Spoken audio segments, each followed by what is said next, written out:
Hi everybody, it's me, Marissa the Medium, and welcome to this week's edition of What's in the Cards for the week of Monday, April 12th through Sunday, April 18th. And if you're new here, thank you for showing up. I'm so happy to be here with you and giving you messages from spirit, guides, angels for the week. And if you haven't already, push like or subscribe and or invite a friend into the group, into this space that you think could use this message.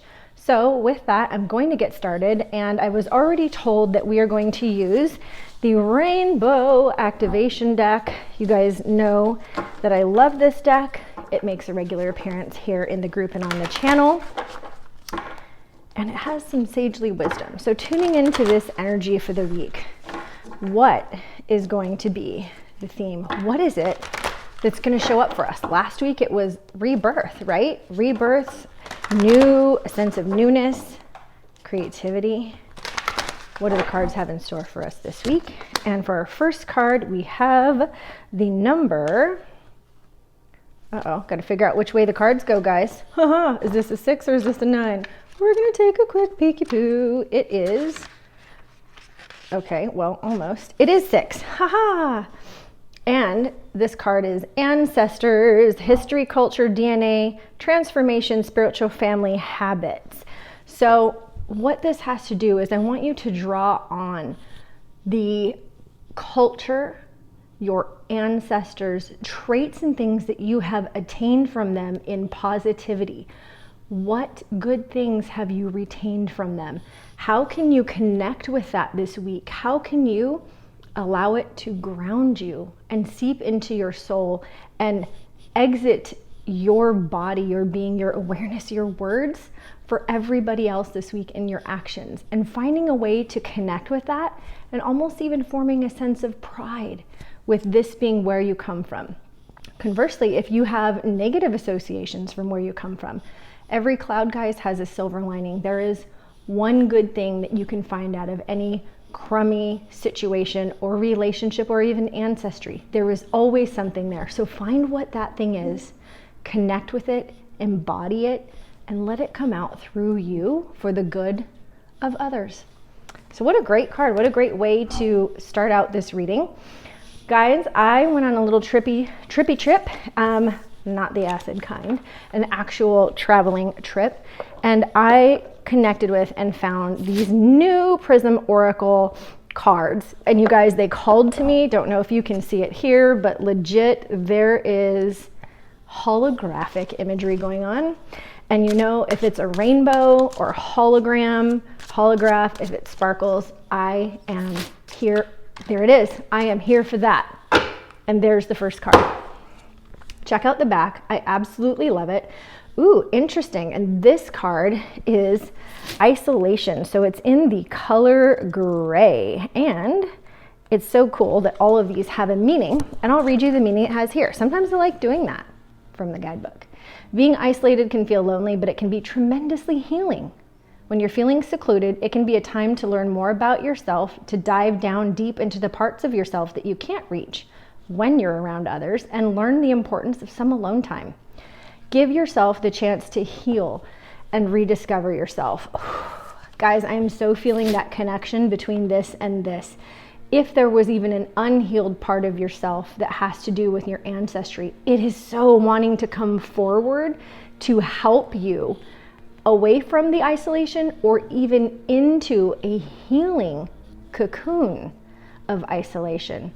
Gray is neither white nor black. It is the mixture of both. It is a middle ground for you. So find a way to embody all of that and these two messages together. Love that. Love this.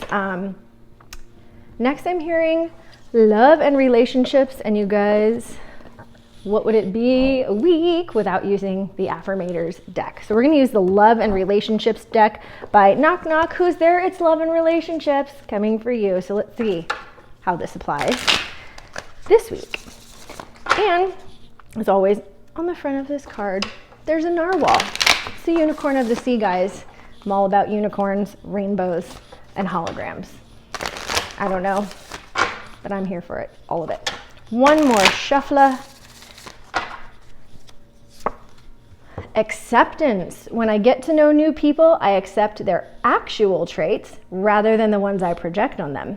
Same goes for not new people I already know. Acceptance is the delicate art that reminds us everyone is their own unique self, and we can't expect them to ever be anything but. Man, how do those snowflakes do it? Here's that card. So, allowing everybody to show up as they are in the moment. If you've been with me for a long time on either Instagram or Facebook, you know that I talk about the isness of the moment. What is the isness that is showing up from the person in front of you? How can you be with that? How can you allow them the acceptance and the love that comes from acceptance of what is, how they are right now, rather than what we're thinking about how they are right now? Let that sink in for a moment.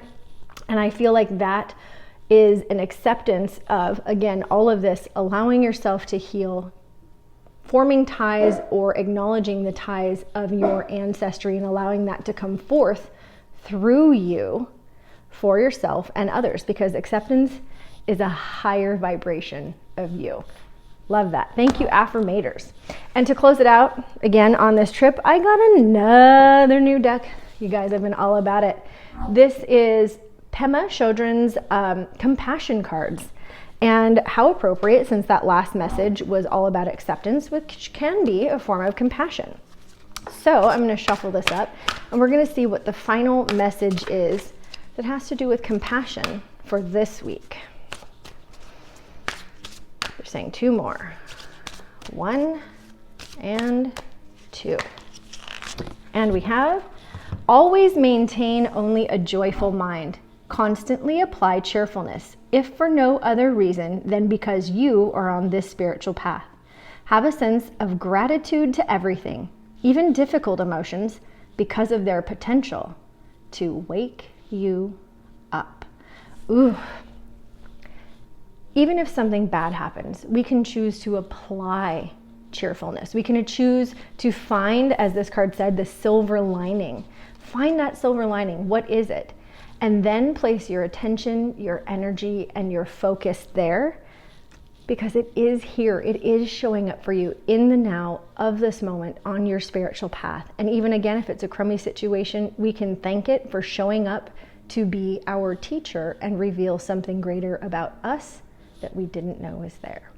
So again, I thank you guys so much for joining me this week for this episode of What's in the Cards. Again, I'll remind you to like or subscribe, invite a friend to the group, tag somebody in the comments.